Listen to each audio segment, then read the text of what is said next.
again by Benning. Darnell Nurse left it in the corner, gets up center. Perry scores! Corey Perry! William able to shake away from Solani. It's given away to Solani. Around in front. Score! Teemu Solani with the steal. And the fans want one. Score!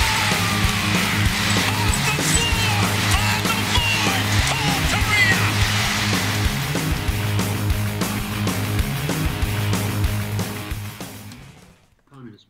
I feel every show. I love it. We're back. Not a weekend show. Well, I guess our Thursday show kind of threw a wrench in those plans. But we are back to break down the weekend games. Unfortunately, we won't stay too much on those. But there is some big news to talk about. We've got Troy Terry, All-Star. We did it. We made it. Everybody, good effort for everybody. I know I voted 10 times a day. I would like to say I voted 10 times a day, but I did not remember my login for the NHL website. So congrats to everybody who did vote. I was not a part of that. I'm not. Yeah, no, I didn't vote. I don't. It is what it is. I'm very bad about that stuff. I'm not a good participator. Yeah, when I tweeted out today, we fucking did it. You guys did it. Yeah, you're such a fraud. I just assumed that very proud it's our podcast account. Somebody, one of the hosts, had to vote at least once. Then I can use the term we. Dude, but now I found out you didn't vote either, so I don't know. Let's hope Jason voted or Pat voted. Who knows? Yeah, I think that's at the top of both 100%. Of their priority lists. We got a couple one Lukas Dostal start, but 2 Lukas Dostal appearances over the last couple games to talk about his run so far, his 2.5 games that he's played. So we'll talk about that a little bit. Some updates about the Ducks GM search, and we got Leon Draisaitl versus Jim Matheson. That for our non-Ducks news to get into today, which was a lot of fun. I always like when those little ones come up and we can talk about them. What did we have on the last? What was a clip we played on the last show? I can't remember now. Oh God, what was it? It was. I don't even remember at this point. I know we played. We played the Torch one. That was a while ago. That was a while ago. Yeah. That whole thing happened was a while ago. The Ducks have lost 3 games in a row. The last 2 games not too great. 7-3 loss to the Wild on Friday. A 3-0 loss to the Blackhawks on Saturday. Ducks are now 19-15-7, third in the Pacific Division. But that could change over the next couple of days here. Sharks have a couple games in hand, could pass the Flames, who just won tonight, are 3 points back with like 7 games in hand because they've had a bunch of postponements. Vancouver won, so they're catching up. And Edmonton, I still think with the games in hand, are within touching distance. So there's a pretty big gap to fall from 3rd to potentially 7th in the division. So not the way you want to start the podcast by any means. But there are some positives. I mean, obviously, the Ducks are severely shorthanded right now. A lot of players in COVID protocol. Troy Terry, the most recent one. Josh Manson just today. They've been without Getzlaff for a while. Henrique obviously still out with injury. Cam Fowler, I think, was in COVID protocol for a bit. Lindholm just came back from COVID protocol. So it's been a revolving door of a lot of guys. Yeah. So according to Hockey Reference, we have 9 injuries: Benoit, Fowler, Gibson, Henrique, Max Jones, Vinny Lettieri, Mahura, Milano, and Stolars. Stolars is in health and safety protocols. Some of Benoit's in protocols. Cam Fowler's in protocols. Gibby's in protocols. I think Gibby is out and practicing. Mahura's hurt. Max Jones and Adam Henrik. But yeah, he's like the only one I think that's come back. I can't even keep up with all the guys going in and out of COVID protocol at this point. Like it's new guys every day. And like we said, Josh Manson was the newest one today. But yeah, the other thing I was going to say is I'm looking at Hockey Reference, and there were 2 Dostal starts. He lost one. Yeah, he was in one of the blocks. I can't remember. Well, he played in the 3rd period, I think, of the Ducks versus Wild game. He stopped 12 of 13. Then he started the game against the Blackhawks, stopped 33 of 35, and he played 1 game prior to that as well. And then he played whatever. Let me look at the thing right now. Let me find it. But he played, I think, what is today? I think he played Sunday. Yeah, he had his debut a couple games before that on another back-to-back. I think it was Sunday because it was the weekend prior to that. It was a Saturday-Sunday back-to-back. Stolarz played the night before, and then Dostal played the second game of the back-to-back because we jumped on a show, I think, prior to that game. We were speculating if he would get the start or if they would go with Stolarz, similar to what Gibby used to do when Miller was out and they didn't have anybody to back up. Gibby would just play both games. It's been good, though. Yeah, well, I mean, I don't know. I can't. I'm trying to look right now. This isn't very interesting at all right now. But no, it's a bad stretch. They're down, but like you don't want to lose to some of those teams. You know, the Blackhawks especially. Like that's not a thing that you want to be. You know. Oh, we get the Wild in Pittsburgh. Like, yo, that happens. I get it. Yeah. Sorry, we got Detroit in the chat. Was Detroit game that Dostal was in? Like a Detroit shootout win 4-3. Yeah. How did I not remember that? Right. We talked. I think we talked about that in the last spot. Oh God. It's going great so far. Ridiculous. Shout out to Tuesday.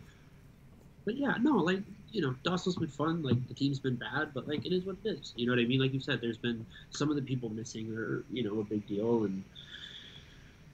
Beyond that, the team's limited. This is kind of a nice little, kick in the knees to kind of bring everybody back down to earth a little bit to remind us that as exciting as, this team is playing right now and as good as they have looked for stretches, this is still a team that isn't functionally a contender in any way. They can seem to be able to play with anybody on any night, but they aren't competing with everybody on every night. And I think there's a big difference. Right now what we're seeing is that the skill level is higher, which allows them to be competitive if, you have one of those games where, like, Zegras and Milano are all going off. You know what I mean? Like, and different things like that. So that's beneficial. But they don't have, the super talented third line and then this is a third line on everybody else's, which is a fourth line. So, they just lack depth. I mean, I think the defense is, kind of the strength of it right now as far as a unit. Although with how Dostal's looked, I guess you could say that you would rather say those three goalies are the strength. Gibby, Stolarz, and Dostal.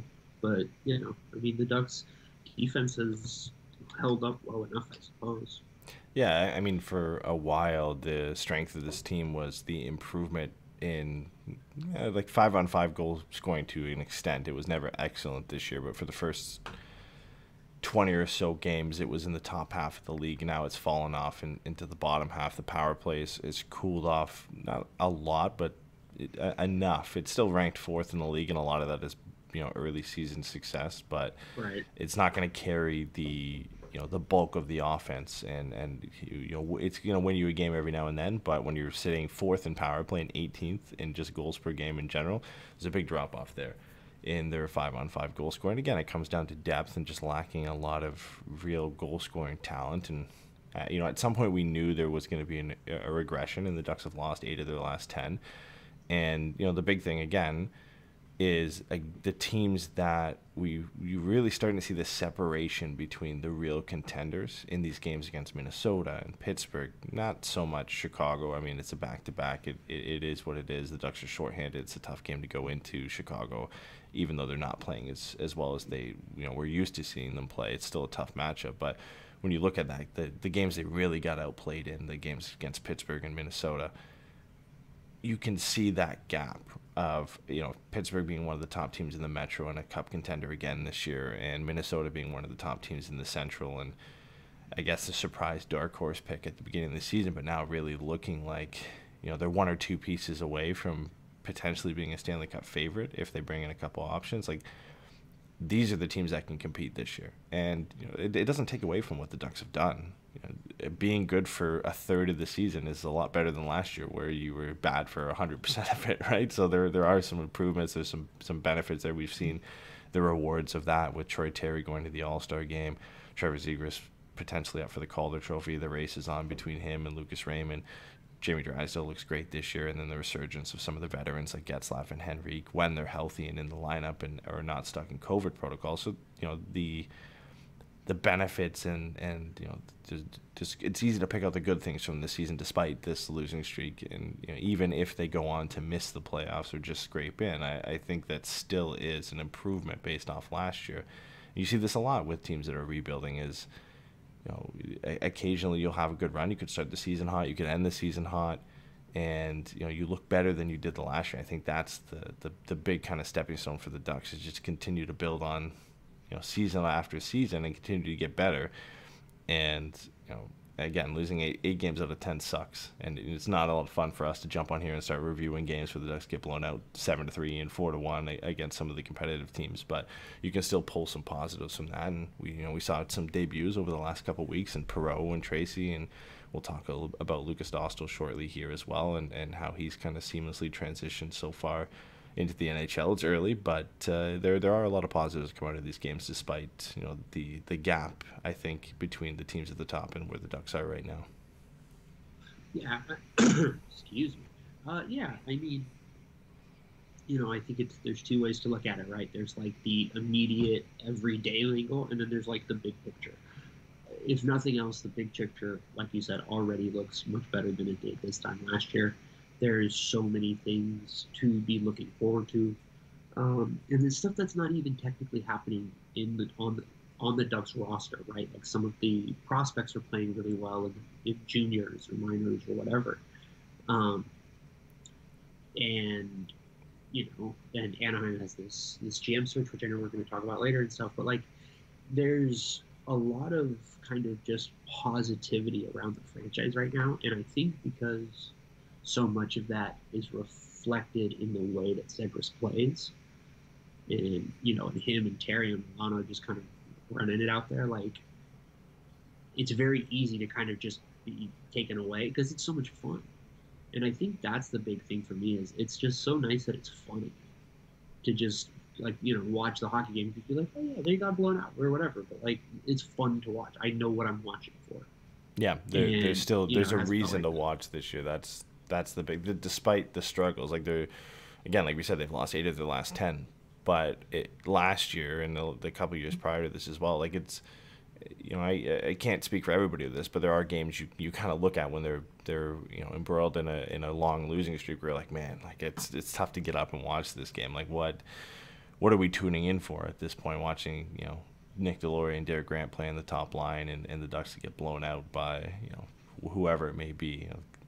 One of the top teams in the league. But this year, despite the struggles recently, you should tune in to watch Trevor Zegras when he's in the lineup. You tune in to watch Troy Terry and the way he's playing this year, and Jamie Drysdale and Perreault making a debut, and Dostal and Tracy, and the resurgence of some of these guys. So there are players on this team that have made it must-see TV despite the struggles, and even with that, the Ducks are still in a playoff spot right now. They're still in the mix, and that makes it exciting upon itself for them to be in that discussion with LA making a push right now. Now there's some meaning behind those games when the Ducks face the Kings next, and the Sharks are still in the mix. So you start bringing the meaningfulness back into the rivalry too when those teams play. And there's some meaningful games against Calgary and Edmonton and Vancouver, and you can build those rivalries back up, and those games become exciting again. That the Ducks are just kind of in the mix against those teams, and then you've got these exciting players to watch. Yeah, no, I mean, I think even if you took what we are like right now, right, the big picture takeaway from what the team is right now, and you told that to us before the season started, like, yeah, like by the middle of January, they're going to have more wins than regulation losses. Like, oh, okay. Yeah, that's I'll a plus. take that. You know what I mean? And they'll be in a playoff spot, right? So, like, I mean, like, again, like, I really thought we were going to be terrible this year. Like, I really did. Like, I was excited about a bunch of different things, but like, I did not expect this team to be good. And I also will say that I am definitely the one who's out here saying that we should go trade for Claude Giroux. So I get that, getting caught up in stuff is fun, but like, I just think the ride right now is fun, and that's the best part of it for me. Is there's stuff to look forward to. But just like you said, like, there were games in the middle of 7 and 8 lost stretches where you're just like, oh, I want to, it's like Tuesday night at like 5:30 or some shit. I'm like, why am I making such a concerted effort to watch this game? This isn't going to go well. Yeah, they're playing Tampa or something in Tampa, and you're like, God damn, like, yeah, I just got home from work. Like, I don't want to watch this. Exactly. And so, it's just it's just nice, man. I love it, man. It's just such a fun season to have right now. And then, with Mason McTavish being the captain of Team Canada for the Olympics, that's going to be exciting. Yeah, playing with Danny Heatley, right? Exactly. I wish that roster was real. Roster was the best. Oh man. Just as far as the Ducks are concerned right now, I think there's a lot to be positive about, but that doesn't make necessarily the day-to-day shittiness any crummier. You know what I mean? Any less crumb. It still sucks that they lost 3 games in a row. That's not going away, because we kind of are at a point now where we're like, oh, you can play with anybody. You're looking for the consistency, and part of that consistency is depth. You look at Pittsburgh, for example. Crosby was out for a long time. Malkin was out for a long time, and they kept it up, right? They had guys like Gensel who've stepped up. They've got just different depth players that are able to step up. The myriad of college undrafted players that they seem to find every year. Yeah, the Mark Dunks of the world. And, and I think that's a testament to why they've been so successful. But that's also part of it, right? The difference with Anaheim is we're calling up Buddy Robinson and Vinny Lettieri, and these aren't even really high-end 27-year-olds, right? These are guys who are just AHL jobbers, and it's all love. I'm not trying to take anything away from them for that. It's just, I think it's easy to look at them and be like, yeah, theoretically, I would, maybe rather have a more skilled player in the lineup over you. They're tweeners, right? They're journeymen. Yeah, and it's talking better than I'll ever be. I'm not trying to take anything away, but it's just one of those things that when you are looking at the things that make a contender, that kind of depth is crucial, So, yeah, as much as I defended it for here and there, Delorier playing on that top line is not a thing that speaks well of depth. Yeah. Yeah, you know what I mean? You can occasionally see that. I mean, sometimes it works. Pat Maroon in the past when he played on the top line in Tampa Bay, it just kind of worked. They had some guys out. It makes sense. Cassian went off for 20 goals. No, I totally get that. I don't. But as a long-term plan, it's not sustainable. Right. Well, and I don't. I think Pat Maroon's a better player than Nick Delorier is. Yeah. You know what I mean? That's the thing to me. It's Pat Maroon can do all the stuff that Nick Delorier does, but he's also just a better hockey player. And he's managed to be a big part of teams that have won the Stanley Cups. You know what I mean? Well, as you said to Brad Marchand, he's got 3 cups. How many do you have? So. Yeah, that rocked. And then Marchand owned Barkov, which was perfect. It's the best. And now Marchand is having a Twitter war, Instagram war with Vincent Trocheck right now. They played tonight. And Sasha Barkov. Is it Trocheck? Yeah, it's Trocheck, yeah. And then the Hurricanes blew them out 7-1. So that was... I don't think Trocheck had one single point, but he'll be lauding that scoreline over Marchand for sure. Yeah, I don't know. I thought it was Barkov. I feel like an idiot. But yeah, no, there's a ton of stuff to be excited about. Well, yeah, I mean, we might as well get into it with Lukas Dostal too. The one start over the weekend, and the appearance in the game against the Wild, then his first NHL start, which we talked about in the last show. The 4-3 shootout win over Detroit. It's been pretty good for him. It's almost as good as you could kind of ask for in for him making his NHL debut and playing, getting 2 starts and coming in for relief in a tough game and giving the Ducks a chance to get back into it. They're likely never going to come back from down 6-1, but to come in and kind of steady the ship there and stop 12 or 13. The Ducks got a couple goals and got some confidence clearly from him coming in and just being a solid presence in net. And I thought he looked great in the Chicago game where he stopped 33 of 35, just didn't get any offensive support. And even in the game against Detroit, where he allowed 3 goals. I thought he looked excellent for it didn't look like his NHL debut, right? He didn't look like a 21-year-old goaltender who'd never played in the NHL before. There's some air of confidence about his play that, shows, and like we said on the last show, that kind of shows that he's played, pro hockey in Finland for 3 years and now a year and a half in the AHL. Like, you can see that experience versus, some of the guys we've seen jump right out of junior hockey into a few handful of AHL games and then thrust right into the NHL. Carter Hart comes to mind, and Spencer Knight as well, and they've had kind of struggles early on in their careers. And I think this is, again, all you can kind of really ask for from Lukas Dostal, and unfortunately I don't think it's going to continue once Gibson is out of protocol now, once he's ready to play, and when Stolarz comes out of protocol.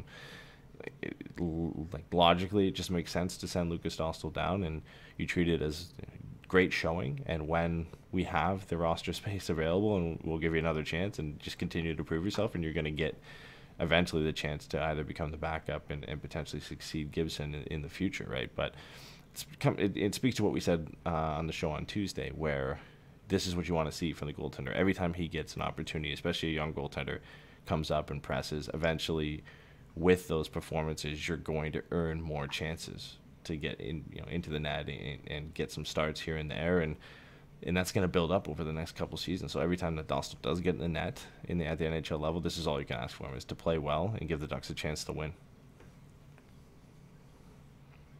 Well, here's the thing, right? Yeah. Lukas Dostal is waiver exempt, so there's a good chance that he's the guy who goes up and down. Now, Ole Eriksson Ek is as well, but I think given how Dostal played, that there's an argument to be made that you kind of just let Eriksson Ek be the guy in San Diego, and you just see what you have in Dostal, since he's the more high-end prospect at this point. So he looked good, man. Like, he looked really good. Like, the goals in the Detroit game, like, I don't really feel like any of those goals were his fault. You know what I mean? Like, he played aggressively, but he played calm. Like, it's funny, like, to see him be 6'2" and be considered a shorter goaltender nowadays, because everybody's like 6'5". Like Darren Pang, I think, is 3.5 feet tall. He was a goaltender. And it's like, yeah, dude, Darren Pang's like still alive and just like still a dude. Somehow UC, like, Lukas Dostal looks small in net at 6'2", and then somehow UC Saros doesn't look like he's like 5'11" or 6'4" or whatever he is in the net. Yeah, and then you have Vasilevsky, who's 6'7", I think, something ridiculous. Like, it's insane. But you saw out of Dostal what you wanted to see, right? You saw him be composed, like, you saw him play really well. He, like you said, he didn't look like a guy who was getting his first start. There didn't seem to be any jitters to his game. He just kind of was there, and he just kind of played his game, and let the game come to him. He didn't force anything, which I think was huge. And so, yeah, like, if you're Anaheim, you're just looking at that, like, great. So maybe next year this is the guy, because we could trade. Like, I mean, look, here's the thing. He played so well, or he played well enough, I guess I would say, is a better way to say it. But, like, you could talk me into now looking at trading Anthony Stolarz, who's having a great year and could be a very useful backup on a contender looking to get somebody in for cheap. You know what I mean? Like, he's got the extra year. He's proven that he can do it. Like, I mean, if he can play this well behind Anaheim, it's hard to think that it could. Yeah, he's definitely put himself in that discussion. I mean, I would say that game against Minnesota was really the only bad start he's had all year. Like, he's looked pretty good every time he's gone in there. And I mean, it speaks to the fact that even after allowing 6 goals on 29 shots, still has a .919 save percentage and a .266 goals against average, and a winning record at 6-5-1 and 2 shutouts. So he's been good this year, and I think he doesn't make a lot of money. Any team looking for a backup goaltender, I think he would be near the top of that list. And like you said, it does make potentially that conversation easier for the Ducks that Lukas Dostal has looked good. I know it's only 2.5 games, but if you get him a few more starts here before the trade deadline and he still looks good, that discussion, I think, probably comes across the table. And long term, even if you don't move Anthony Stolarz, again, I think the Gibson trade rumors are going to come up, whether it's this offseason like they came up last offseason, are continuing on, and especially if the Ducks continue to struggle, right? Like the big thing for Gibson in the comments we saw at the start of the season was nobody likes losing. Like he wants to win games. And again, everybody took that and ran with it and said, oh, yeah, Right. Gibby wants out, and if the Ducks lose again this year, he's going to ask for a trade. But I think it's a real possibility at some point, right? Like he's getting up close to 30 at this point, and there have been teams pretty much every offseason we hear reports that they've inquired about interest. I think it's way, way too early in Lukas Dostal's NHL career to say.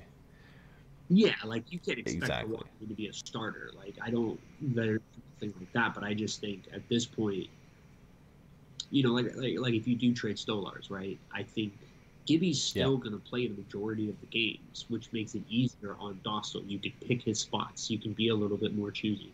The only ones that are going to be mandatory are maybe, you know, back-to-back or something like that. But even then, depending on who it's again, you could give, you know, Gibby the back-to-back and then, you know, 2 days later, give Dostal a start if you go into a long week or something like that where he's going to have time to rest.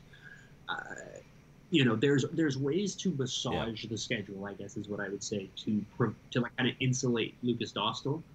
All of this is very cart in front of the horse, but based on what we saw over those 2 1/3 games, I guess, like I think there was enough there to be very optimistic that it seems like, you know, the rumors of how good he could be. I think might be true. the one benefit of potentially just keeping all 3 of them for this season is because of the issues surrounding, you know, COVID and the COVID protocol. And I know that the way the NHL tests players is going to change after the All-Star break with them not testing asymptomatic players. So that could potentially, you know, relieve some teams of having to put so many players into COVID protocol so often. But I think Lukas Dostal, even with that, is probably in the best position because of it this year, in the sense that he can be that third guy, and, you know, Gibson and Stolars will still continue to get the majority of the starts, but then the Ducks might, you know, cut a game here or there, a game that they can handpick out of the schedule themselves, and say, okay, you know, we're going to give Lukas Dostal a start here. And then if Gibby goes into protocol or Stolars goes into protocol, Dostal can just jump right in there, either as the backup or a starter on back-to-backs, and he's, you know, proven he's capable to get that chance and deserves more chances. So I think it's a really good position, honestly, for him right now as the third guy, where, okay, Ole Eriksson has proven that he can at least capably run the ship by himself in San Diego. And, you know, for games that the Ducks don't need him, they can send him off the taxi squad down to San Diego, and he can get some games there. If they go on a long road trip and they know he's not going to start, they could do that, and then bring him back and play him a game that, you know, that they've handpicked for him to play. And I think that's a perfect situation for him this year to say, like, let's say he gets 5 more games to, you know, from now until the end of the season. I think that's fine. You know, if they pick those 5 games, you know, the ones that they think that he can excel in, or the ones they want him to play in, maybe he gets a fewer here or there with guys going into protocol or injuries or anything like that. But, you know, it's a really good position for him, similar to what we said with Drysdale last year, that COVID benefited him in some sense, that he didn't go back to Erie. He got to play in the AHL. Right. He proved that he was good enough to play in the NHL probably a year, maybe 2, before we would have normally expected to see him. And you know, the same could be said for Perreault as well. He wouldn't be in the AHL last year, and likely this year, if it wasn't for the fact that you know, he was able to play in the AHL because of COVID. So a lot of these guys ended up, you know, kind of accelerating their development path, which helps the Ducks at the end of the day. So for Dostal and Drysdale and Perreault to be a bit closer to the NHL than they would have been in their normal development path, I think is a huge bonus for the Ducks. Yeah, I mean, look, like the best asset that you can have, and like, I get that that's like a gross word at times, but like the best asset that you can have in the NHL is a superstar on a rookie contract.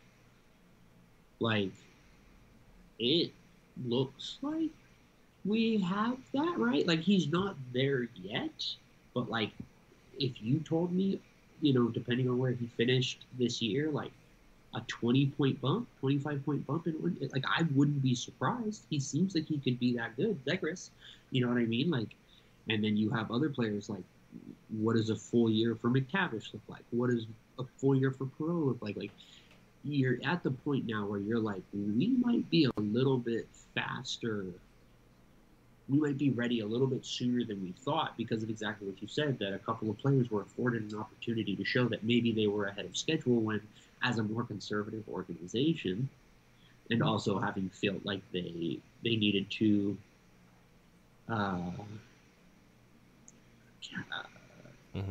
just like go slowly with some of these guys' developments. It just creates an opportunity for Anaheim to, maybe get the most out of it. Like, have a lot of these guys on maybe the second or third year of those rookie deals when they make a deep run. It lines up nicely in the sense that, technically this is year 2 of the ELC for Zegras and Drysdale. They get one more year after this, I think. And then McTavish would technically not start his ELC until next year because it slid this year with him playing only 9 games. So you've got that to your advantage of 3 years of an entry-level contract for Mason McTavish. And if he comes out and takes a big jump forward, which I think we can all expect at this point, the way he's been playing, a bit more confidence, again, some more experience under his belt this year, World Juniors, hopefully a run for the OHL championship with Hamilton. That's going to be good for him. Braden Tracy's leading the San Diego goals and scoring, so a full season in the AHL for him. Again, for Perreault, both getting their debuts. Like, the development path for these guys has been accelerated because of that. And again, same can be said in a sense for Lukas Dostal. I think his has probably been the most normal in the sense that, he had a normal transition from playing overseas in Finland and then going to the AHL and then getting his chance probably when he normally would have got his chance either way. But it is nice to see him kind of be able to be worked in a bit more conservative way, with the Ducks having their issues with goaltenders going into COVID protocol and injuries here or there, that he can kind of smoothly transition in, because we've seen how detrimental it can be for a young netminder sometimes, especially on a team that's struggling, to just be thrown into the fire and said, okay, here you go. You're facing the Lightning in Tampa Bay, or you're playing in Chicago, and you got to go against these guys. So it's a tough matchup usually, but I think it's worked out nice for the Ducks for the way they've been able to kind of work these guys into the right situations. Like, I don't think we can argue with the way Tracy and Perreault and Dostal made their debuts this year. I think they played it right, and I think they were smart to put them in when they did. Yeah, I think the way to say it is, at this point, it looks like the semi-conservative approach has proved beneficial, but that semi-conservative approach is also, like we said, you said it first, bolstered by that accelerated timeline because of the unique situation for the COVID, right? I think it's fair to say Mason McTavish probably doesn't look as comfortable in those first couple of games that he had in Anaheim if he's not playing overseas because he can't play in the OHL last year, right? Like you said, there's no OHL. Well, Drysdale's already signed, so bring him on up, let him play for the AHL this year. So him and Zegras and Perreault are getting this opportunity that normally they wouldn't have, and then all of a sudden, halfway through the season, you're like, oh, let's bring the kids up, let's see how it goes, and they stick around, and now you're here. Like, it's a lot of a lot of like seeds from the past like 4, 5, and 6 years feels like they're kind of coming up, right? Like, it feels like we're really starting to get the benefits of some of these moves we made a few years ago, right? Isaac Lunderstrom is coming along, Maxime Comtois coming along, Troy Terry has turned into the second coming. Like, there's all these things that are happening that it's just nice to know that there does seem to be kind of a systemic improvement of talent slowly kind of working its way into the organization at the main level. And I think that's very exciting. And then to know that we're going to have, new leadership and hopefully someone who's a little bit more aggressive or dynamic in the way that they use trades and things like that. I think there's a lot to be excited about, and the team is in a unique position to really try to capitalize on it helps you trust the process a little bit easier, I think, when you start to see it pay dividends. Oh, speaking of process, we have to say it is Dostal. It is this one. This will be the one where I treat it exactly like these Zegras and Drysdale. I'm gonna continue to say Dostal. This will be the one hill I die on for this. I've said it for too long now Dostal. that I don't think I can change. I don't think it's going to happen. You mentioned Troy Terry. We got to talk about him, obviously. Big news today. Was it today? Anything Yeah, happened? my days are blending together. Yeah, big news today. Troy Terry won the last man in vote, which was a big surprise to me, honestly. And he is into the All-Star game, as he should have been to begin with. But I get why, the logistics of the team building, Gibson made sense for the NHL to put him in. And Terry deserved to be there, and rightfully so, he got voted in. But we talked about this on the last show. Like, I'm surprised that the Ducks fans showed up. Clearly not us, but Ducks fans showed up and voted Troy Terry in. Yeah. We were projecting. That's what it was. I Last week. sat It was on that just a lot last of show and I was projection. looking at, obviously Matthew Tkachuk and JT Miller, and every time we've had a fan vote, like especially in the Pacific Division, it's one of those teams. It's Edmonton, it's Vancouver, it's Calgary. They have the amount of fans that they have, not only like in Canada, but then the players' popularity of a guy like Matthew Tkachuk potentially. Like, it just felt like it was foregone conclusion he was going to get in. But man, I give credit to Ducks fans who came out, showed up, and voted. And at the end of the day, he was a player that deserved to get in. And I think of all the players that got voted, it was Stamkos, Kadri, Terry, and originally Zibanejad, but he couldn't go, so Gensel goes. Zibanejad, yeah. I think those are the guys that deserve to go the most from each list. When you look at who was on there, the Metro list is escaping me a little bit. I don't know who else was there other than Gensel and Zibanejad, but I think those were the top two. But Terry was the best one in the Pacific. I mean, Kadri, again, one of those players who should have gone to the All-Star game without the last man in vote, fourth in scoring, he goes, and then Stamkos is having a career year almost in Tampa Bay at this point in his career, so he deserves to be there as well. So it was nice to see the vote work out. It eased my concerns a little bit that he'll be there, and then the Ducks put out that nice kind of behind the scenes video where they made the announcement to the team that Troy Terry's going. So it's gonna be fun. It's gonna be fun to watch him go there. I know it's a big moment for him. Gibby's going again, which is gonna be fun to see him there. But and I guess Zegras is gonna show up somehow. The NHL wants him to be there. I don't know how and where he's. Probably the skills competition is, I think, what I've heard. If they do like a trick shot competition, they're going to try to get. Yeah, I would imagine I'd imagine it'd be him and a few other guys, like a Lucas Raymond and somebody else, like the top 3 or 5 rookies or something. Like it would be a little weird if it was just him, like, and they were just catering to him to bring him in, but. Well, to be fair, it goes to what we were talking about last time, right? Which is get the best players for the skill competition. Don't just pick players that are in the game. That, to his credit, like, we have a proof of concept with his creativity in the way that for the dunkers, you get those in-game dunks. You get those really big moments where either a guy gets a breakaway and he does something crazy on a breakaway dunk, or he just drives down the lane, nails on somebody, and he's just like, okay, great. Like, I think, I think it's a positive sign. I think, they have an opportunity to maybe get some other rookies in there, absolutely. But I think as far as just whether or not it should be all rookies to make it less weird, I think it doesn't, just because it's, like I said, what we were talking about last week last episode as far as get the right guys for the competitions and let the game sort itself I hope out. they get him there. I think it would. I think he deserved to be there anyway. It's tough to say of all the players who got voted in. He should have been there over other guys in terms of just not like point production in the way he's played this year. He's been really good for what we can expect. Like, he, again, a Calder Trophy candidate, but there's a lot of good players who were left off. Like, I don't necessarily think he should have been one of the guys voted in. I think, as Okamara mentions in the chat here, like, Terry should have been in, and then if Zegras was like a last man in vote for the Ducks, I think that would have been fair.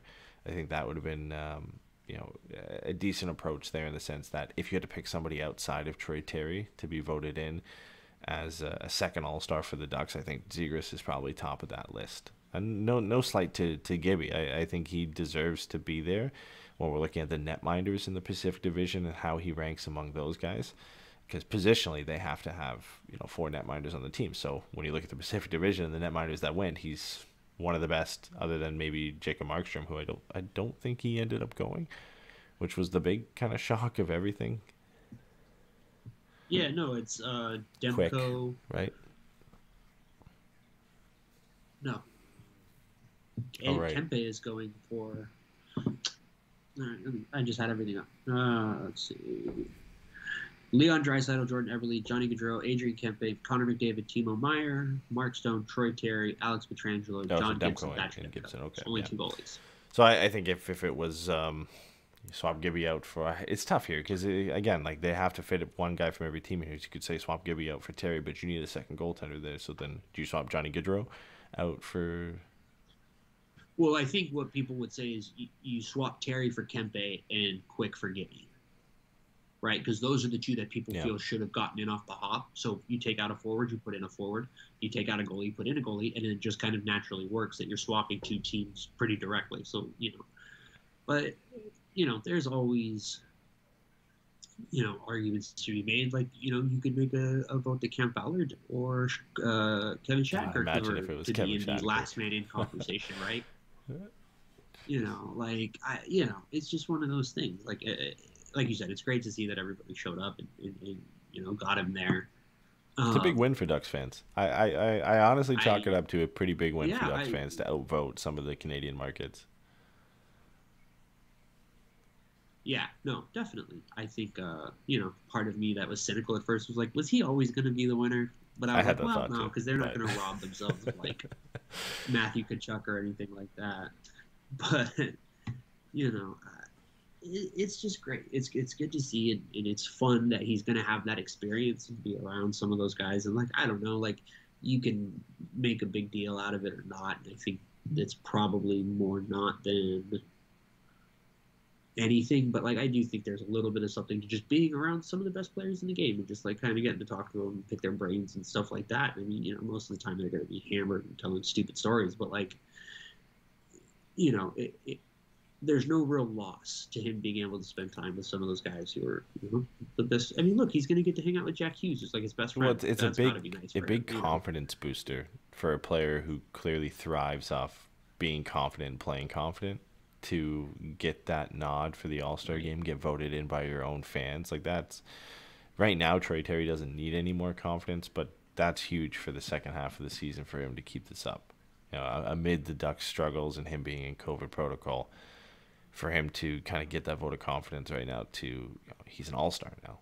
Like that's something you can't take away from him. You saw how much it meant to him in that short little clip, and of Dallas Eakins congratulating him and them getting a little bit emotional. Like it means a lot to him, and it should, right? Like he's worked hard to get to where he's gotten. Yeah. He has been the most improved player probably in the NHL. I would put him up in that conversation. He's I mean the steps forward he's taken this year is just unbelievable for a guy who's on pace to score 40 to 50 goals and and potentially 70, 80 points. A guy that never eclipsed 20 in his career in goals, and I think scraped the surface of getting close to 30 points. Like for him to take that leap this year it's unbelievable. He deserves it by every definition of the word of All-Star. He deserves to be there, and it's going to be a lot of fun to watch him. It's going to be fun to see Gibby again. As much as every time he's there, it doesn't seem like he gives a shit about the competition. It will still be it'll be fun to watch him in the All-Star game and in some of the skills competitions. But yeah, I think it's huge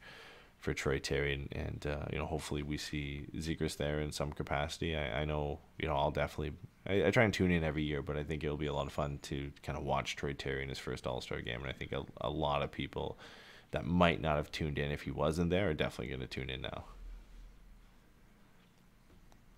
Yeah, I just realized that I'm an idiot. I got Troy Terry and Trevor Zegras confused in my head because we were talking about both of them when I was talking about Jack Hughes. Anyways, but yeah, I think it's going to be a great opportunity for him. I think it'll be fun for Gibby to be there. I think, I think honestly, almost getting in more so than getting picked feels like a huge win for him. You know what I mean? To be like the fans, see what and the I'm guys doing. he beat out too, right? Like beating out Matthew Tkachuk and JT Miller and that's the thing, Darnell right? Nurse and Jonathan Marchessault. People aren't just voting for people are also just voting for their teams. Like they're voting in all the divisions. You know what I mean? So like he got love from like fans all over the place. Like so like that's super dope, and he can now, kind of take that. I mean, look, like he's got more goals than assists. If you would have told me that, if you would have asked me his stat line most years, what it would be, I would have always said more assists than goals. I would have felt he would have been more of a secondary playmaker, which he is. But like, his goals this year is driven by his confidence, and he's just kind of got, kind of like that momentum and that confidence to just keep kind of rolling right now, and he's just riding it out. So, to just kind of keep giving a little bit of extra juice to that kind of that wave that he's riding, I think is great. I think it's a Ogumar asked how far off is the All-Star game. It's Saturday, February 5th is the All-Star game, so the Ducks have a few more games before then. Colorado on Wednesday, which is tomorrow, Tampa Bay on Friday, then Boston on the following Monday, Toronto, Montreal, Ottawa, Detroit, before we head into that massive 3-week break in February. I think there's going to be some games that eventually get sprinkled in there, but the Ducks haven't had too many games that have been postponed. I think just 4 this season, or no, 5 games they've had postponed. So even over a 3-week stretch there's going to be a little bit of break of games. But before the All-Star game, Troy Terry's got 7 games to pop off with that extra confidence boost that he's had. So that will now he'll probably miss tomorrow, or he will miss tomorrow because of COVID protocol, and potentially Friday. So that will cut into some of the games, but you would expect at least 4 to 5 games for him before the All-Star break. So it'll be nice to see how he performs and how he comes out after again, that vote of confidence and getting voted in. And the one thing we can't stop talking about the Troy Terry in the All-Star game in the video without talking about the dude t-shirts in that video. Oh God, dude, they're so that's great. A perfect marketing play by the it's the Ducks. I don't think best. anybody's seen those t-shirts before. And everybody's tuning into all the social media content right now because Troy Terry just got announced he's going to the All-Star game. Ducks fans are excited. They're happy. They're willing to spend money on the Ducks. Yeah. It's not a coincidence that they're all part wearing the of me same wishes shirt. they were just wearing that coincidentally and they just wanted to wear it. The cynical side of me is somebody from the marketing team or merchandise said, put this on for this video. Yeah, that's 100% what happened. They walked into that room with an intern out there just handing them t-shirts, and they're like, put the fucking shirt on. I'm like, okay. I'm gonna hold on to the little part of me that believes that Dallas Eakins just pulled that on this morning. Now, to be fair, we've heard of the players being behind some of these things as far as getting t-shirts made for the team. So it absolutely could be a thing where somebody said oh fuck, this would be great if we do, and then they went to the organization for help or whatever, right? Which leads to the shirts being made, which leads to the moment. So it's still genuine and organic in that matter. But again, it's not by happenstance that 30 guys are all wearing the exact same t-shirt. I love it. I will hold on to that they all awesome. chose of their own free will to wear those t-shirts. They all just woke up one day and were rocking. But if you want to buy that shirt, do not go into the Ducks Twitter mentions and click on one of the numerous links that have been tweeted out. Apparently they are going to tell you how to buy those t-shirts in the next coming, I guess, days or week or whatever, that they'll be on sale. So don't. Yeah, they'll be on sale soon. Probably They're not it was pass tomorrow to make that cash. in Anaheim or in Colorado. If it's in Anaheim, they're going to be on sale probably tomorrow. There's absolutely no way those are not in the team store tomorrow for tomorrow's game. They will be there, front and center, right at the front of the store, ready to buy. I guarantee it. There's no way they pass up on that. Yeah, even if they have to 7:00 pull the games T-shirt in off Dallas Eakins' back and put it right in the store and call it game worn or and put it on sale. They're not gonna miss out on that opportunity. Okay, we got a couple more things we got to get into. We got the Ducks GM search and a few updates on that, and they've narrowed down the list a little bit. And some candidates have been pointed out beyond the 3 in the organization, which is the first time I think we really heard of anybody the Ducks have been interested in, actually by name, anybody listed. So we'll get into that. And then we got the Draisaitl versus Jim Matheson thing, because I just want to talk about that because it's hilarious. I love it. I always love when okay, we'll wait for that because I have a lot to say about that. I just love when the reporters get a little bit mouthy and start taking taking some liberties on what they can say. But let's quickly talk about the Ducks GM search here. So, Pierre LeBrun tweeted out, I think yesterday, some news that the Ducks have begun their GM interviews as of last week, but just with the in-house candidates. So Jeff Solomon, Martin Madden, and yes, Dave Nonis was listed, so he is part of the interviews. That's just Doesn't count. well, his you can't give an performance, interview it's to fine. two of the three guys. You got to say it. You can, 100% can, but but they didn't, and I get that if they didn't. Like, I 100% get why they didn't, but you definitely can just be like, shut up. We're not interviewing you for this job. You want to leave, you can leave. But no. You're not going to be the next GM of Anaheim. Oh, to be Not a even fly on the entertaining wall this for the fucking Dave game. Nonis GM interview. How great would that be? Oh my God. Could you, like, I would just, like, bring up the whole Toronto thing and just be like, so what the fuck exactly was this? And they're just like, oh. I was like, yeah, okay. And Dave you're done. Nonis Bye. did his whole thing is, hey, Thanks. you know Darren Dreger's my cousin, right? So part of the second half of that tweet, external candidates are going to be interviewed soon, and he also heard that Anaheim has not reached out at this point to Tampa AGM Matthew Darche. I probably butchered that name because it looks French. Also, it was in 32 Thoughts that the Ducks are very interested in Chris Mcfarlane, the Colorado Avalanche AGM, who's the assistant to Joe Sakic in Colorado. So that's the first name I think we've heard outside of obviously Jeff Solomon, Martin Madden, and Dave Nonis. So they've narrowed the list down to 10 to 10 to 12, and I would assume 12, that 10 includes to the 12. 3 from Yeah. inside the organization. So that leaves about Yeah. 6 to 9 candidates from outside the organization, who obviously Chris McFarland is one of them. But it's nice to hear some other names. And again, we talked about this when the news first came out, that the Ducks, obviously moved on from Bob Murray and Jeff Solomon came in as an interim GM, and that they're going to begin a search, that they should explore all options. Obviously the guys in-house are going to get an interview, but make the list long. Interview, your top candidates, narrow it down, and pick the best guy. And if it's not a guy in-house, it's not a guy in-house. That's what I was going to say. I honestly think the most encouraging part of that is that there are so many outside guys that they want to interview. Because like you said, like, there's no harm from it's a free opportunity to sit down and pick the brains of, hopefully, some of the brightest people in hockey team running, management, whatever you want to call it. But like roster construction and team building and things like that. Like, to just pick their brains and ask them questions, because that's part of an interview, right? It's like, what are you going to do for us? Like, how do you see this team moving forward? What do you want to do? So now all of a sudden you get, 10, 12 guys all telling you different things, and you take that and you start to whittle it down, you know what I mean? But it also just, as you go through the process of eliminating candidates, you're also just learning more, you're getting more exposure, and you're able to just make a more informed decision going forward. And I think it's very encouraging to me that there do seem to be so many people, because I honestly was kind of surprised that it was that many people. I figured, when you think of like a list leaking, you're usually kind of like, it's like 6 guys. Maybe a little bit more than that. But no, this is great. 10, 12 guys, man. I'm all for it. Take the time, get it right. Hopefully, I hope Solomon isn't sitting on his hands while this process goes, because I think there are certainly, plenty of runway between now and the deadline for Anaheim to get interesting. But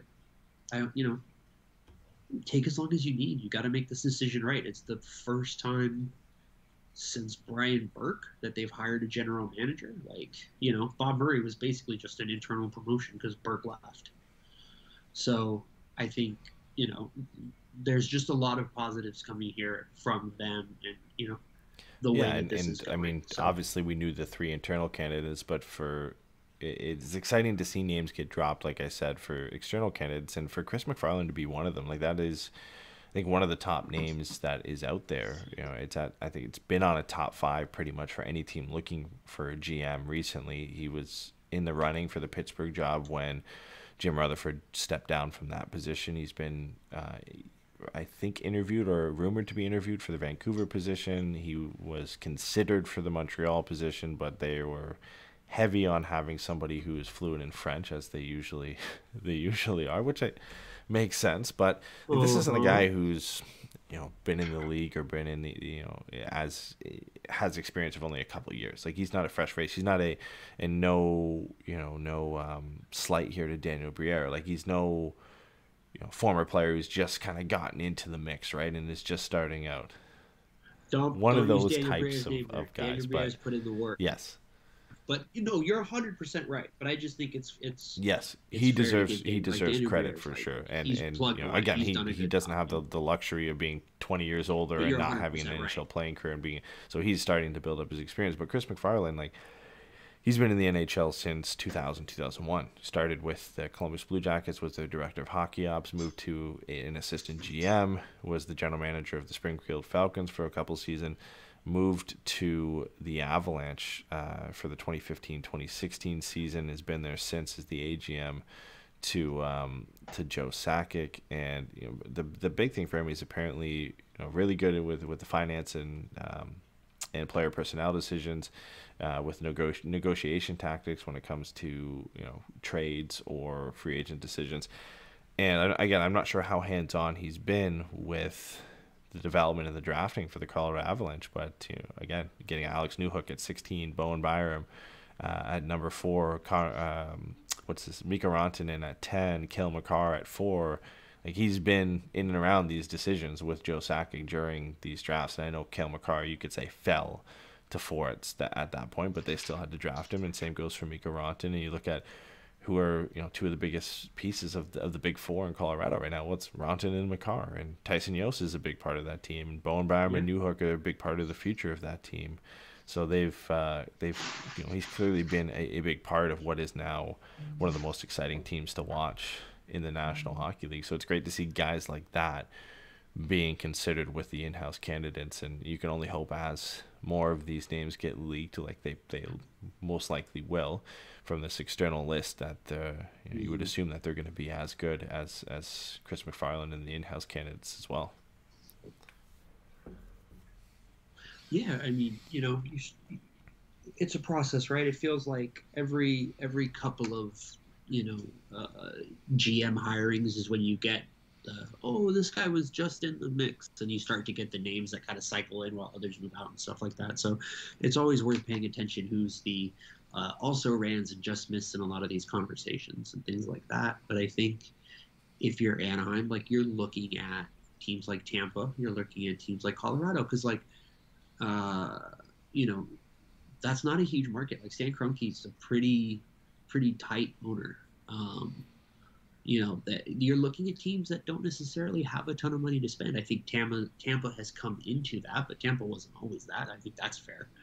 And Carolina, right, with Eric Tulsky, if that's somebody that they're looking into and stuff. So you're looking at guys who also have experience in similar marketplaces, right? And I think that's also very smart. I mean, there was there was the rumor about Bergevin maybe being interested or being offered or whatever, but like, beyond that, like, none of these names, I guess, again, Dave knows, literally, he would have to get it. He would have to get the job for me to believe it's anything more than just them doing him a decent, like a courtesy. That's it. Like, if you told me they just went out to lunch and they didn't even talk about an interview, like, yeah, I get it, dude. It's an expensive steak. It's cool. Go for it. But, for me, it's just one of those things. It's just like, it's nice to see. It does seem to be like there's a bit of a plan. You're looking for teams who built through the draft, like you said. You're looking at teams who have been able to sign better contracts, right? The Nathan McKinnon's a great contract. Even the Braden Point, Nikita Kucherov contracts already look like deals because those guys are so good. So, for me, that's the thing is there seems to be. Look, here's the thing. Everything I said could be completely wrong. Right? I could be looking at this and just reading coincidental things from it, but it seems to me that there does seem to be some validity to that based on those two names being among the ones coming out and knowing, how the team operates. And, the owners haven't necessarily been afraid to spend money, but they're not it's not Toronto, right? They can't just burn money and be like, yeah, just go get 3 guys who make $30 million. And you can pay other guys $30 million. Yeah. It's just not the same thing. There's a focus on, it's good to like see. you said, guys who have been around and been a part of rebuilding teams and young teams and have been through that process. And you think, Chris Mcfarlane joining the Avs when he did in 2015-16, and they're a completely different team now than they were then, and they're up on the upcoming. And I would argue, and again, I'd have to double check this to kind of fact check myself, but I would argue the Avalanche in 2015-16, 2016-17 are arguably in the same spot that the Ducks are right now in terms of young talent coming in and then still drafting guys like Ronton and McCarr, and now they've come into their own with this organization. So the Ducks are kind of at a similar part to where the Avs were when McFarlane joined them. And again, I think the same goes to be said for Tulsky or Darsh when with their time with Tampa Bay and with Carolina and any other GM candidates. And it seems like they're going for that approach of guys who have worked with potentially smaller market teams, have been a part of those rebuilds, and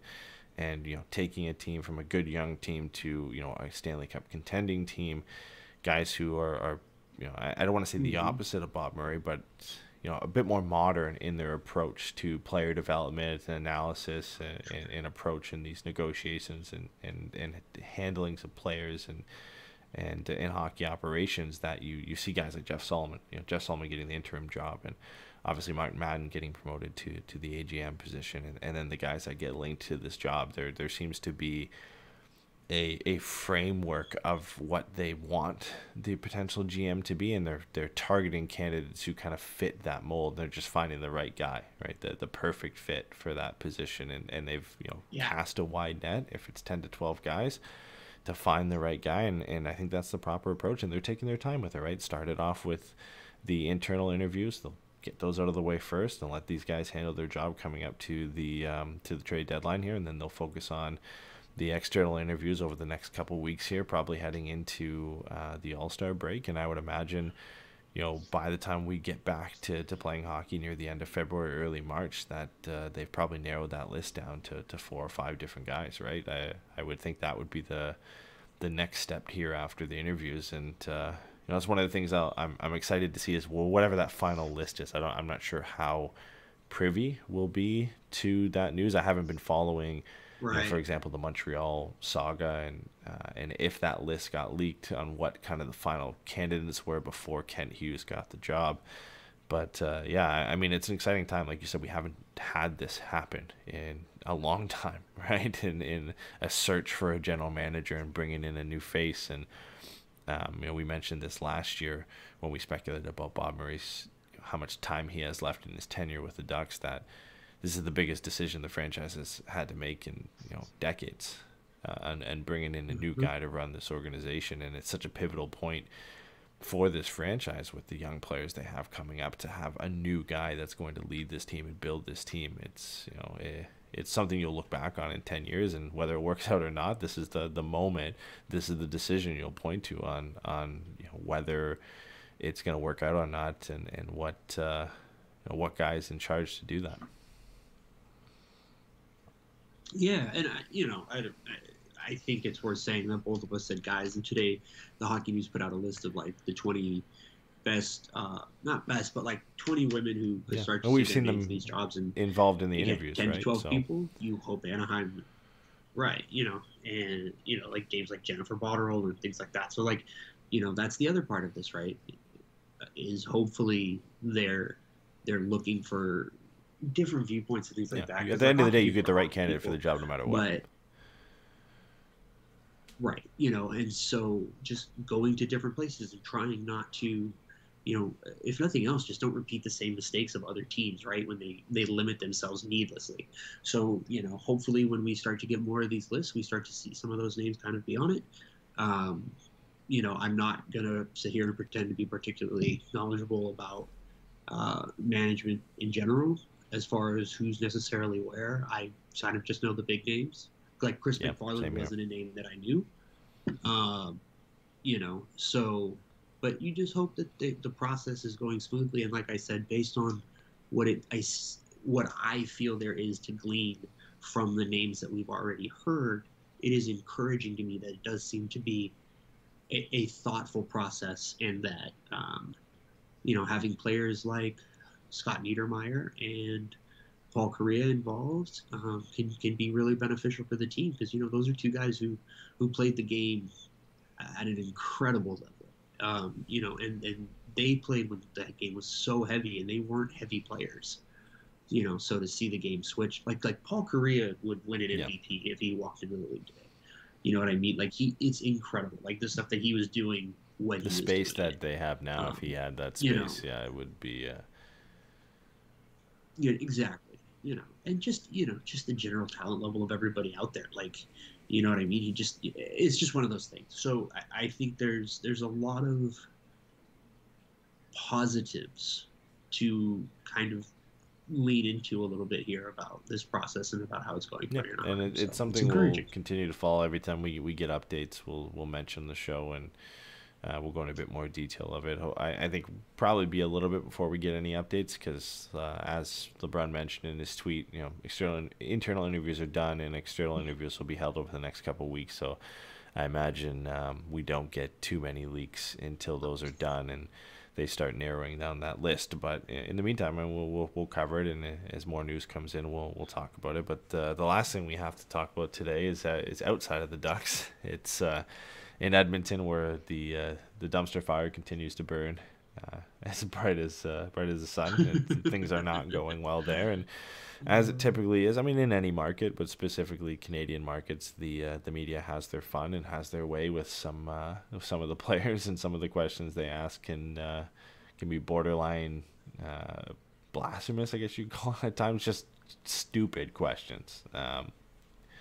Questions. I think we'll play the clip here, but I think the question was like, basically pinpoint one reason why you guys have lost this many games, or why you're losing, or why you're playing bad. Like, just, I don't know what answer you're expecting to get. And like, listen, Jim Matheson has clearly done his time as a journalist. I think I believe he's a Hockey Hall of Fame journalist. Like, he's a guy who's done his time and gotten to the position he has for a reason. But like, come on, man, like, you've been around the block. You're not a new guy, and to come in and not only ask a dumb question, and you can expect an answer like Draisaitl gave, to then follow it up with the comment he does. And I won't ruin it. I'll play it first for anybody who hasn't heard it. But it's just a weird one. It's just something like you just don't do it. You don't approach it like that. Yeah, no, just right, gotta play it here. It's the only way. Lots of reasons for why the Oilers are playing the way they are in terms of winning and losing. What do you think's the number one reason for the losses now? Is there one thing that in your own mind you're saying we got to get better at that? Yeah, we have to get better at everything. Would you like to expand on that? Nope. You can do that. You know everything. Why are you so pissy, Leon? Why are you so pissy? I'm not. I'm just answering your question. Yeah, you are. Whenever I ask you a question. I gave you an answer. Not very good one. Okay. I have one more for you. Leon, you showed your frustration on the ice last game against Ottawa. Is that a good thing when you show it so the other team knows you're frustrated? Yeah, it's a great thing, for sure. Good. Yeah. All right. So, a lot to unpack there. Man, like to follow up with the second question after that, after it bombed so bad, is a bold move, and the second question is almost just to try and provoke him, I think, to say something at that point. Like, that question is more so directed at him, basically saying, like, the other team wants you to be frustrated, and why are you doing that? It's I think he knew what he was going to get out of that, but the whole thing for me is like, okay, you ask a dumb question, you get, short answer, typical kind of athlete answer when they don't want to answer a question. He doesn't answer the question directly. He says, we can get better at a lot of things. I don't know. Like, I don't know name one thing. Name the number one thing of why you're losing. Like, right. I don't know. It's a lot of things. And he's right. It is a lot of things. But for him to chime in, like, why are you so pissy? Well, because you're asking dumb questions. And he's in the middle of a losing streak. Like, he's one of the best players in the league, playing on a team with the best player in the league. Like, they hear this all the time, and it seems like an interaction too that we don't hear all the media questions, and these guys are there every game, get asked these questions a lot. This probably happens a lot, and as that, these guys deal with each other on a almost daily basis with these questions. It seems like this has been brewing for a while and finally boiled over at some point. But man, I love it because it's hilarious to watch. But it's such a weird interaction, a weird way for a journalist, especially as one that's been around as long as Jim Matheson, to approach that situation. I think, like, for me, it's just like his tone of voice, the way he asks the questions. Because, like, here's the thing, right? If you were going to him, you'd be like, you guys are having a hard time right now. Is there any one thing that you guys are hoping to get turned around sooner than later? And, like, try to lean on that and to kind of build some momentum here. Like, is there one thing you guys can, work on that kind of helps stop the fall or something like that? But the way he had, he's like, I mean, you guys have to fix everything, but is there one thing really you want to fix? And I say, oh, fuck you, dude. What are you going to do? That's not a question. Like, what do you want me to do? Yeah. So, the goalies need to be better. Or if our defense gets You're going to get two answers there. You're either going to get what Leon said, or you're going to get, I have to be better. That's the only two answers you're going to get. Yeah, exactly. Like, if you're not going to ask interesting questions, you're not going to get interesting answers. But to follow it up with such a condescending comment in, why are you so pissy? Like, that's just so condescending. Like, it baffles my mind that you would say that to, like, another adult in a professional setting. Like, Jim Matheson is at work. Leon Draisaitl's at work. And he's looking at him, why are you being so pissy? Like, no, dude, you don't get to talk to me that way. So, like, he asked a stupid question. He got a stupid answer. That's the game. But to follow it up the way that he did was just ridiculous. It's just embarrassing. Like, you ask a bad question, shit happens. But, just to make yourself look stupid, that to me, it's just so baffling that he thought that was an appropriate comment to make at that point. Like, it really is to me. It's just, like, baffling. I just don't get it. What did you think was going to happen? Why are you being such a little bitch right now? Basically what he said. Like, oh, well, actually, I'm having a hard time. Like, no, dude, like, what the fuck? It's such a stupid question, Yeah, to follow it up with another stupid question, too. And, like, one that just seemed like it was queued up to follow up another dumb question. Like, he knew it. It just felt like he knew what he was doing. Like, he's not that stupid.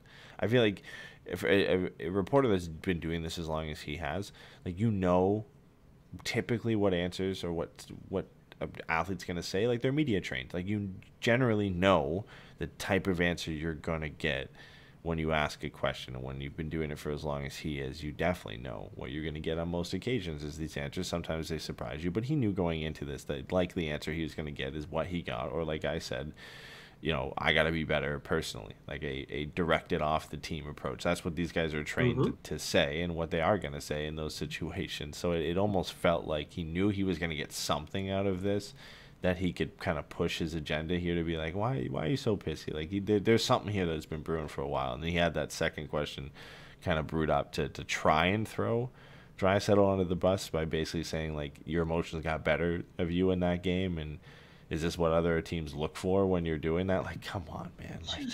Like, clearly he got upset too by the comment from Leon, which I don't think was offside in any means, where he said, like, that's your job. Like, you do that. Like, you figure it out. Yeah. Here's the thing, right? Like, if he doesn't answer the question, write that. That's like, you're literally allowed to say that. I asked this question, I didn't get a good answer, he seemed to be dodging me, or whatever, right? Like, yeah, you clearly don't have a fucking problem writing whatever you want. So, like, what are you doing? But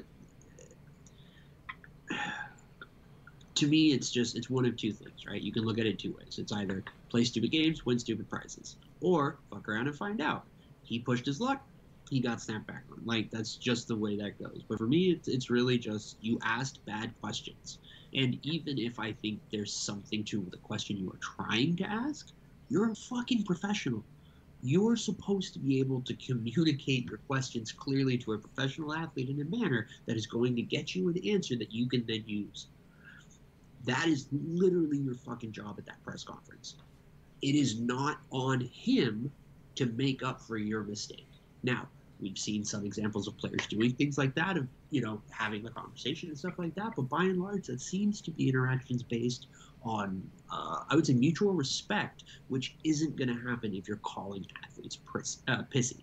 if you're sitting there looking at this guy who's having a great year and his team is on fire, and you're like, why are you being such a little bitch? Like you're not going to establish any, kind of trust between you and that athlete. Like, it's fucking embarrassing. So, for me, I don't like Draisaitl, but, like, I love him now. Like, that was great. Like, because screw it. Like, if you're just going to be an asshat, that's the way it's going to go. And, like, I don't understand what you think you're going to get from that. This is a team that's lost 12 of their last 15.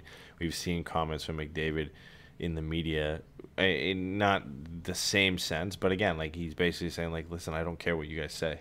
Like, he basically came out and said that, like, it's not my job to care about what the media says. We really don't care. Like, you do your job, we do ours, but we're trying to figure this out.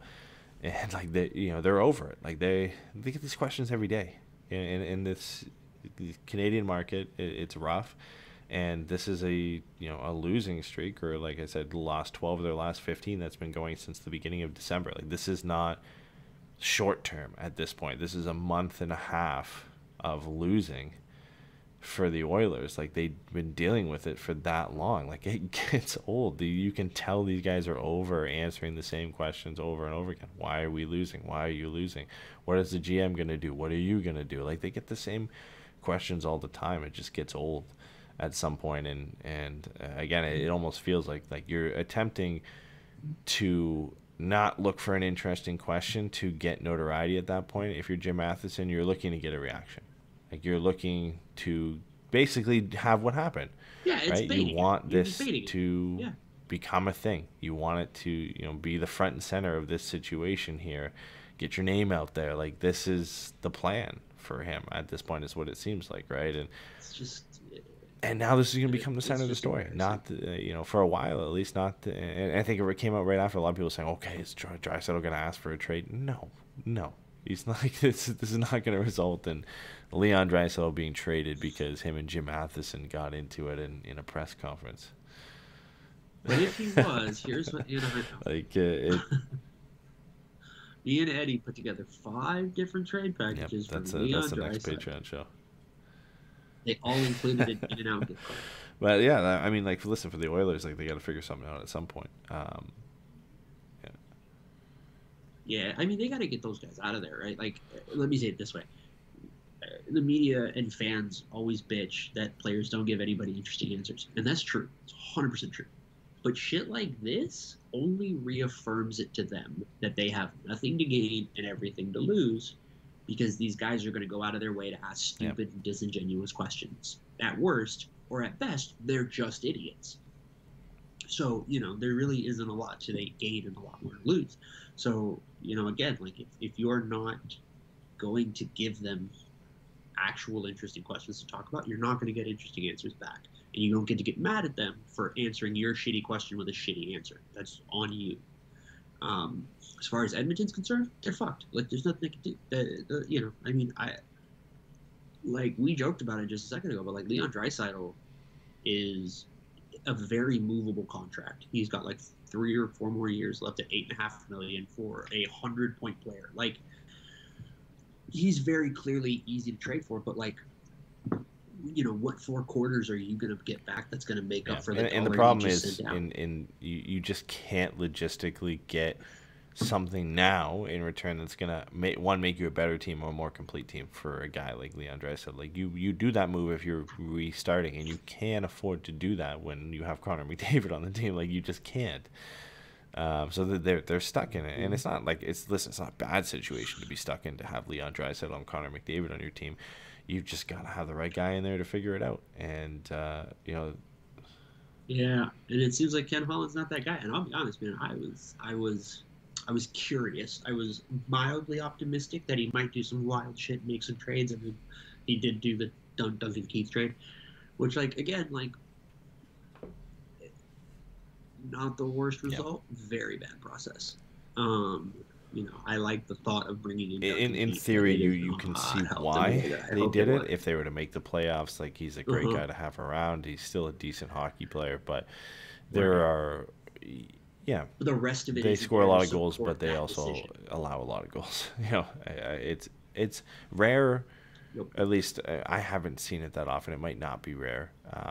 and it might just be my oversight here, but to see a team, 9th in goal scoring and 25th in goals against per game, like the need is very clear in Edmonton. They need a capable goaltender. And if I was a team that had 2 or 1 I was willing to move right now, I would be trying to get whatever I can from it, because they are desperate to acquire one. And then obviously a defender, I think, is the second need for them. But big trade deadline, I think bigger than any team out there right now is what Edmonton does at that trade deadline. All right, Hampus. We're going to put Anthony Stolarz in your pocket. We're going to give you guys both $5 and a little plane ticket. Let's go. But here's the other thing. Like, the other part of it is like, Ken Holland came out and he was like, we're not going to trade any of our top prospects for a pick or something. I feel like the answer's in the room. And like, one, like, that's a stupid thing to say. The answers clearly aren't in the room. But 2, okay, if you want to hold on to that, and wait, give yourself more time, maybe see if the team responds, yada, yada, yada. Now you're in a different position. You have different bargaining chips, whatever. Cool. But you're still in the middle of this year with those 2 guys not doing anything. So, even if it does get a little bit better come the summer, you start to have more options. Teams are a little bit more interested in making some things happen. Like, you still wasted a full year of, two of the best players in the league. I just don't know how you can justify that, right? Like, you're paying these guys, what, $21 million, 12.5 and 8.5.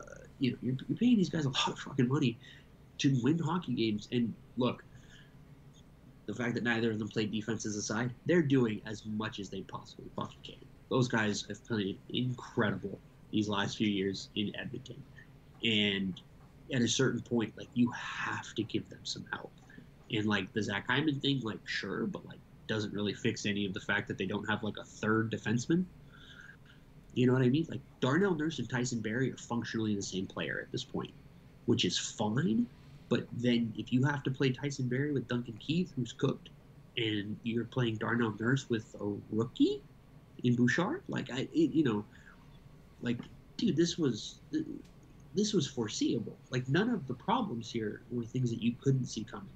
So, it's I don't know what they're going to do, and I don't know that they have a ton of options, but Ken Holland's got to do something. Yeah, there's not a lot of options for what the Oilers can do. Like, obviously, Evander Kane seems to be a guy they want to add, and I think, like, listen, as we've talked about this already on the last show, take out the person side of it.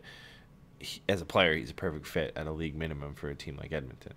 The only problem is he's just an asshole, so it doesn't help in that sense. But you think, let's say they add him, you go out and let's say you can maybe get Varlamov from Edmonton and send Koskinen back the other way, and then go out and get a defenseman. Like, there's a framework there of a plan that you could get done.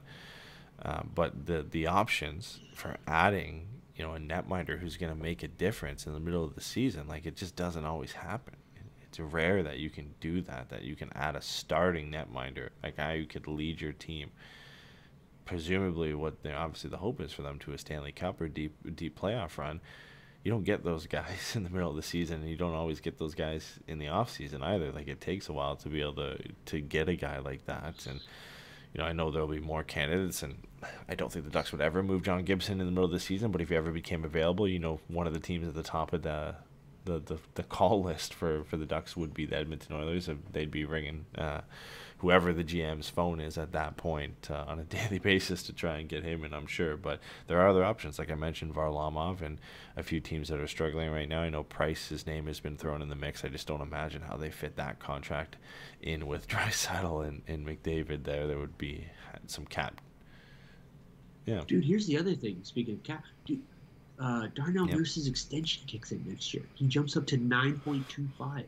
They're going to have 3 guys over $9 million, and they're not going to have even made a Western Conference final. That's exactly the same problem. Like, they're winning hockey games, but still. Like, oh my God, dude, I'm having like Clipper flashbacks right now to like Blake Griffin and I'm going to die. But like, oh my God, yeah, like, do you want to trade Darnell Nurse at 26? Do you want to try to trade Tyson Barrie, who's on $4.5 a year for 2 more years after this one. Like, shit, Cody Cece's got 3 more years after this at $3.25 million. Like, what the fuck is going on over there? And yet, Mikko Koskinen has a modified no trade clause. Like, that's the thing that's crazy. It's like, I'm looking at their cap friendly pages, and by and large, they actually don't have a ton of contracts with trade protections, but they're the worst possible ones. Mikko Koskinen, Duncan Keith, Zach Hyman. Zach Hyman, hey, he's on your timeline as far as he's helping you win for the next couple of years, so that's fine. But, like, I don't think anybody's going to take Zach Kassian away from you on $3.2 million for nothing. Like, you're going to have to pay through the nose to move some of these things out, and that's just trying to undo the and the problem is they don't have a lot of depth at any position to be like, okay, we can move a Nugent Hopkins, or we can move or we can move an Evan Bouchard or anything Oscar like Klefbom, that. Well, yeah, and Klefbom's done presumably for the rest of his career unless things turn up for him, but like, you just don't have the wing depth to move a winger for a defenseman. You don't have a defense depth to move a defenseman for a goaltender. You don't have the assets, presumably, to go out and get some of these guys when you look at prospects. Like, they don't have a lot to work with. So, I mean, listen, we could probably talk about the Oilers' struggles all day, but we'd be here all night. So, any last words on that you want to say for the Oilers?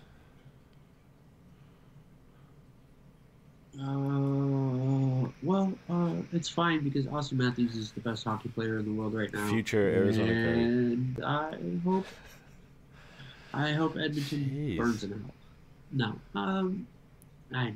All right. Well, we got 2 games coming up this week. Not looking like fun games when you look at who the Ducks are playing this week. We got Colorado tomorrow and Tampa Bay on Friday, both at home, so there's a slight advantage there. Yeah, but it's not a long one. It's gonna be tough. It's the toughest 2 matchups the Ducks have probably had all season. The way Colorado is rolling right now, and obviously Tampa Bay getting Kucherov back, point back. They're fully healthy. Stamkos is rolling. It's a tough matchup to go into this week. I mean, we could get into our predictions. I think we're both probably gonna say the same thing. This is 2 losses on the surface. It looks like 2 losses this week. Yeah, dude, if Saturday morning I told you Anaheim lost both games by a combined score of 10, like they lost by 10 goals total after 2 games, it wouldn't surprise you.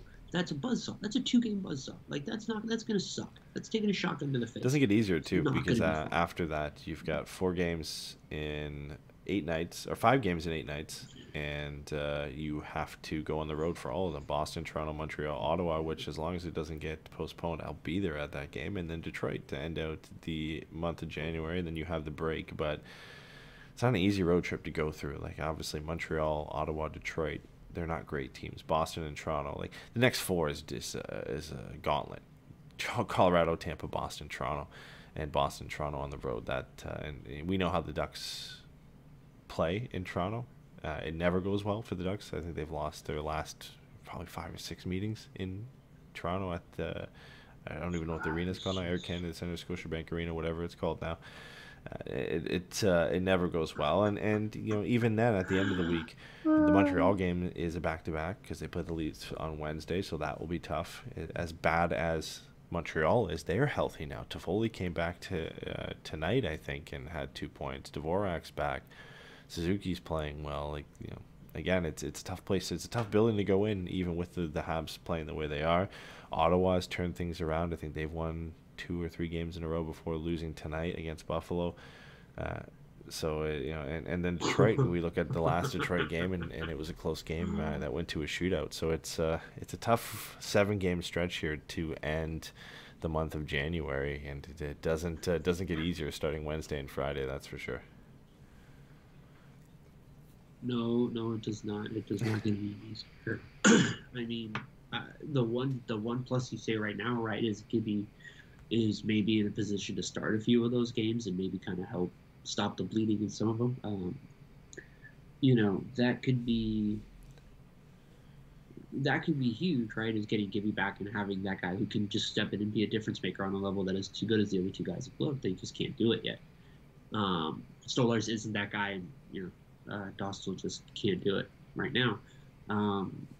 So that's something. But like, yeah, like, you know, they just lost Manson, and I know a lot of people feel a lot of ways about him, but like, he's better than Mahura, right? He's better than Larson, Patterson, whoever they're gonna bring up. Like, he's better than him. Yeah.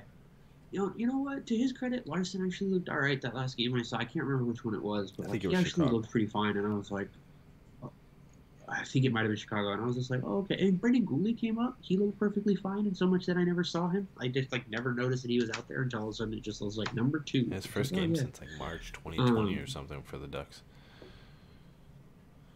Oh, dude, insane. But you know, it's not going to go well this next stretch. It could go great, and that would be huge. Get some momentum coming home, get a home stretch or whatever. Pick back some of those lost points as far as trying to stay relevant in the that race for third in the Pacific. But it could just as easily be 4 or 5 losses out of 6 or 7 games. Like, I don't think, you know, that's too bad. Yeah, like, I think the only thing you can ask for is they play the games competitive, right? They keep them close. It's not a blowout. It's right.